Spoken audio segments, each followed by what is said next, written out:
اعوذ باللہ من الشیطان الرجیم بسم اللہ الرحمن الرحیم وَإِذَا لَقُوا الَّذِينَ آمَنُوا قَالُوا آمَنَّا وَإِذَا خَلَوْا إِلَى شَيَاطِينِهِمْ قَالُوا إِنَّا مَعَكُمْ إِنَّمَا نَحْنُ مُسْتَهْزِئُونَ اللہ یستہزئ بہم ویمدہم فی طغیانہم یعمہون۔ صدق اللہ العظیم۔ رب اشرح لی صدری ویسر لی امری واحلل عقدۃ من لسانی یفقہوا قولی۔ اللہم ارنا الحق حقا وارزقنا اتباعہ وارنا الباطل باطلا وارزقنا اجتنابہ، آمین یا رب العالمین۔ آج سورہ بقرہ آیت نمبر 14 اور 15 زیر مطالعہ ہے۔ یہ دوسرا پارہ سورہ بقرہ، دوسرا رکوع ہے سورہ بقرہ کا، اور اس میں منافقین کی پوری خصلتیں بیان ہو چکی ہیں۔ اب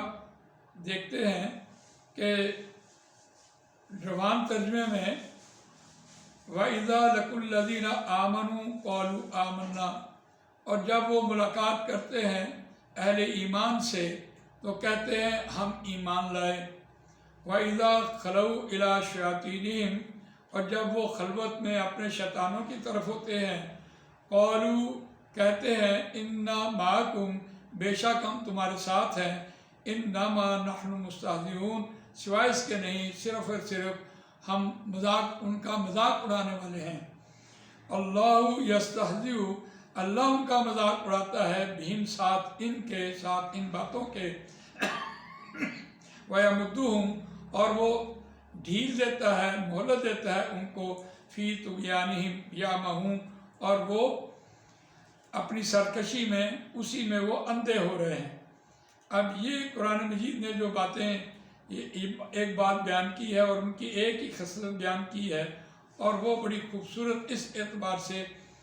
کہ ان کا یہ ایک وتیرہ شروع سے یہ بات رہی ہے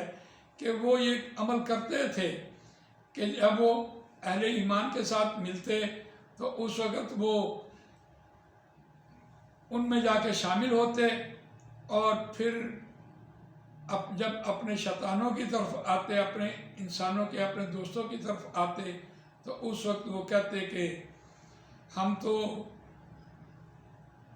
ان کا مذاق اڑانے کے لیے گئے تھے۔ یہ ان کا ایک وتیرہ اور ان کی ایک خصلت بیان ہوئی ہے۔ قرآن مجید نے اس بات کو ایک جگہ پر نہیں بیان کیا، بلکہ قرآن مجید نے اس بات کو بہت مرتبہ بیان کیا ہے۔ وَإِذَا لَقُوا الَّذِينَ آمَنُوا قَالُوا آمَنَّا وَإِذَا خَلَا بَعْضُهُمْ إِلَى بَعْضٍ قَالُوا أَتُحَدِّثُونَهُمْ بِمَا فَتَحَ اللَّهُ عَلَيْكُمْ لِيُحَاجُّوكُمْ عِنْدَ رَبِّكُمْ أَفَلَا تَعْقِلُونَ أَوَلَا يَعْلَمُونَ أَنَّ اللَّهَ يَعْلَمُ مَا يُسِرُّونَ وَمَا يُعْلِنُونَ وَمِنْهُمْ أُمِّيُّونَ لَا يَعْلَمُونَ الْكِتَابَ إِلَّا أَمَانِيَّ وَإِنْهُمْ إِلَّا يَظُنُّونَ فَوَيْلٌ لِّلَّذِينَ يَكْتُبُونَ الْكِتَابَ بِأَيْدِيهِمْ ثُمَّ يَقُولُونَ هَذَا مِنْ عِنْدِ اللَّهِ لِيَشْتَرُوا بِهِ ثَمَنًا قَلِيلًا فَوَيْلٌ لَّهُم مِّمَّا يَكْسِبُونَ وَقَالُوا لَن تَمَسَّنَا النَّارُ إِلَّا أَيَّامًا مَّعْدُودَةً قُلْ أَتَّخَذْتُمْ عِندَ اللَّهِ عَهْدًا فَلَن يُخْلِفَ اللَّهُ عَهْدَهُ أَمْ تَقُولُونَ عَلَى اللَّهِ مَا لَا تَعْلَمُونَ۔ یہ جو میں آپ کے سامنے حوالہ دے رہا ہوں، یہ آیت نمبر 76 ہے سورہ بقرہ۔ اس کا حوالہ میں نے ابھی آپ کے سامنے ریفرنس ٹو قرآن دیا ہے کہ وہ ایک مرتبہ یہ عمل نہیں کیا انہوں نے، بلکہ ان کے یہ اعمال چلتے رہے کہ وہ اہل ایمان سے جا کر ملاقات کرتے، اور پھر وہ اپنے شیطانوں کی طرف، اپنے دوستوں کے پاس جا کر کہہ رہے ہوتے تھے کہ ہم ان کا مذاق اڑاتے ہیں، بلکہ یہاں تک نہیں، بلکہ وہ اپنوں کو جا کے کہہ رہے ہوتے تھے کہ تم اپنی باتیں جا کر اہل ایمان کو نہ بتاؤ، اگر تم اپنی باتیں اہل ایمان کو بتا دو تو وہ اب تمہاری باتیں ہی ہمارے منہ پر دے مارتے ہیں۔ تو یہ جو ان کی عادتیں ہیں، ان کو قرآن مجید نے بڑے حسن طریقے سے بیان کیا ہے کہ یہ ان کی یہ عادتیں تھیں۔ اور تیسرے پارے میں بھی اس کا ایک حوالہ آیا ہے کہ جب وہ علیحدگی میں ہوتے ہیں تو پھر وہ یعنی وہ یہ بات کہہ رہے ہوتے ہیں کہ ایک قسم کی وہ تمسخر اڑا رہے ہوتے ہیں، ہم پنجابی میں اس کو کہتے ہیں یہ جگتے لگا رہے ہوتے ہیں، استہزاء کر رہے ہوتے ہیں، مذاق پگڑی اچھال رہے ہوتے ہیں، تکلیف پہنچا رہے ہوتے ہیں، اسلام کے خلاف بات کر رہے ہوتے ہیں۔ اور نبی اکرم صلی اللہ علیہ وسلم کو قرآن مجید میں اللہ تعالیٰ نے یہ رہنمائی فرمائی ہے کہ نبی صلی اللہ علیہ وسلم جب یہ ایسی باتیں کر رہے ہوں تو آپ ان میں نہ جا کے بیٹھیے، جب یہ آپ اٹھ کے آ جائیے، اور شیطان اگر آپ کو بلا بھی دے تو آپ اٹھ کے آ جائیں، تو جب یہ ان باتوں سے فارغ ہو جائیں تو پھر آپ ان میں جا کے بیٹھیں۔ اس اعتبار سے ان کی یہ خصلت بیان ہوئی ہے کہ وَإِذَا لَقُوا الَّذِينَ آمَنُوا، جب وہ ملاقات کرتے ہیں اہل ایمان سے تو قالوا کہتے ہیں قالوا آمنا، ہم ایمان والے ہیں۔ یقیناً اہل ایمان جو اس دور کے اہل ایمان کی بات ہو رہی ہے وہ تو ایسے تھے کہ اپنے جیسا ہی دوسرے کو سمجھتے تھے، اور یہ جا کر انہیں بیٹھتے، ان کا بھید لیتے اور ان کو تکلیفیں پہنچاتے۔ قالوا آمنا وَإِذَا خَلَوْا إِلَىٰ شَيَاطِينِهِمْ، قرآن مجید نے یہ مضمون بہت جگہ پر بیان کیا کہ یہ لوگ جو سن رہے ہوتے ہیں یہ دوسروں کے لیے سنتے ہیں، اور اپنے جو سن کر اپنی باتیں کر رہے جا کر بھید دیتے ہوتے ہیں، دے رہے ہوتے ہیں، یہ ان کے لیے سن رہے ہوتے ہیں۔ وَإِذَا خَلَوْا إِلَىٰ شَيَاطِينِهِمْ، اور جب وہ خلوت میں علیحدگی میں اپنے شیطانوں کی طرف ہوتے ہیں تو قَالُوا إِنَّا مَعَكُمْ، تو کہتے ہیں بے شک ہم تمہارے ساتھ ہیں۔ تو اہل ایمان کو یہاں ایک تربیت کی جا رہی ہے، اہل ایمان کو ان کی ایک خصلت بیان کی جا رہی ہے کہ دیکھو ان کا اس طرح اس سطح تک لحاظ رکھنا ہے کہ اگر یہ اہل ایمان ہیں تو پھر یہ سنت پر عمل کریں، جو قرآن و سنت ہے اس پر وہ عمل کریں۔ اگر وہ قرآن و سنت پر عمل نہیں کرتے تو کامل ایمان والے نہیں ہیں۔ یہ ان کی پرکھ ہے۔ اگر ان کا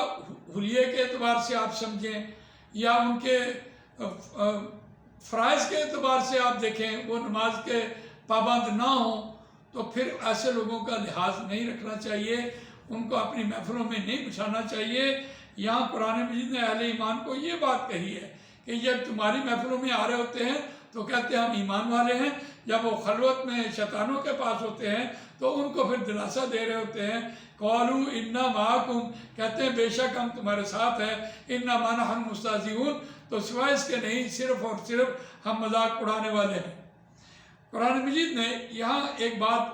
دوسری آیت میں یہ بات کہی، آیت نمبر 15 میں اللہ یستہزئ بہم، اللہ ان کا مذاق اڑاتا ہے۔ بھائی اللہ کیسے مذاق اڑاتا ہے؟ ایک آیت میں آپ نے پڑھا یخادعون اللہ والذین آمنوا وما یخدعون الا انفسهم وما یشعرون، اہل ایمان تم نہ گھبراؤ، یہ اللہ کو دھوکہ دیتے ہیں اور اہل ایمان کو دھوکہ دیتے ہیں۔ یخادعون اللہ والذین آمنوا وما یخدعون الا انفسهم، وہ اپنی جانوں کو دھوکہ دیتے ہیں۔ تو یہاں یہ بات یہ کہی جا رہی تھی کہ اہل ایمان تم ان کے مد مقابل ہو، وہ تمہیں دھوکہ دیتے ہیں، اللہ تمہارا حامی ہے، اللہ تمہارا مددگار ہے، وہ تم کو دھوکہ نہیں دیتے۔ بھائی مانا وہ اللہ کو دھوکہ دے رہے ہوتے ہیں، اللہ کے ساتھ وہ مذاق اڑا رہے ہوتے ہیں، اللہ کے قرآن کا مذاق اڑا رہے ہوتے ہیں، اور اللہ ان کو دنیا میں ڈھیل دے دیتا ہے۔ یقیناً جس کو ڈھیل مل جائے اور دنیا کے مال اور اسباب میں وہ الجھ کر رہ جائے اور اس کو دنیا کا مال جو ہے اس کو حرام مال پچنا شروع ہو جائے، اس کو راس آ جائے، تو اس کو فکر مند ہونا چاہیے کہیں اللہ مجھ سے ناراض تو نہیں ہو گیا۔ یہاں یہ بات ایک طرف اشارتاً کی جا رہی ہے کہ دیکھو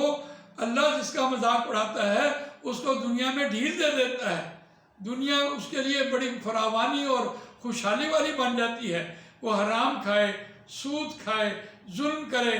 زیادتی کرے، رشوت لے، بے ایمانی کرے اور ملاوٹ کرے، اور اس کو یہ حرام مال پچ رہا ہوتا ہے۔ اور ایسے لوگوں کے بارے میں وعید سنائی ہے قرآن مجید نے کہ دیکھو وہ اللہ تعالیٰ نے ان کو ڈھیل دے رکھی ہے اور ان کی ڈھیل بھی اللہ نے ان کو ایسی دی ہے کہ میں سمجھتا ہوں کہ اللہ تعالیٰ نے ان کو ڈنڈا دیا ہوا ہے، لاٹھیاں دی ہوئی ہیں، اور ان کے سامنے وہ ایک تختہ مشق ہیں اہل ایمان، وہ ان کو مار رہے ہیں، پیٹ رہے ہیں اور ان کو تکلیفیں پہنچا رہے ہیں۔ اور یہی ان کا اہل ایمان کو کہا جا رہا ہے کہ یہاں تم اس بات سے نہ گھبراؤ کہ تمہارے اوپر وہ اس وقت غالب ہیں۔ اللہ ان کا مذاق اڑا رہا ہے۔ ایک قرآن مجید میں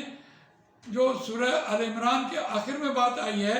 کہ انما نملی لہم لیزدادوا اثما، کہ اللہ نے ان کو ڈھیل دی ہے اس میں بڑھتے چلے جا رہے ہیں تاکہ اللہ تعالیٰ ان کو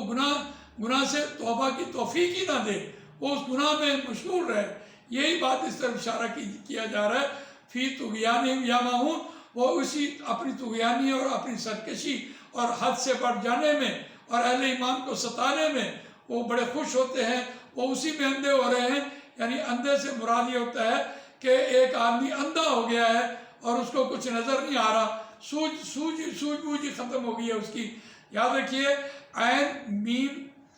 اور اگر ہا آ جائے، عین میم ہا روٹ ہو تو آنکھ کا اندھا نہیں ہوتا بلکہ وہ دل کا اندھا ہوتا ہے، اور عین میم یا آ جائے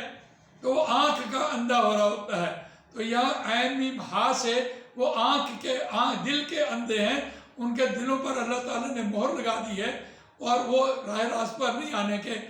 اس لیے اللہ تعالیٰ نے اہل ایمان کو یہاں جو ایک بریفنگ کی ہے تاکہ تمہارا واسطہ ان لوگوں سے پڑھنا ہے اور تم اپنے ایمان پر قائم رہو۔ اللہ تعالیٰ مجھے آپ کو قرآن مجید پڑھنے، سمجھنے، اس پر عمل کرنے، اس کو دوسروں تک پہنچانے کی توفیق عنایت فرمائے۔ جزاک اللہ خیر۔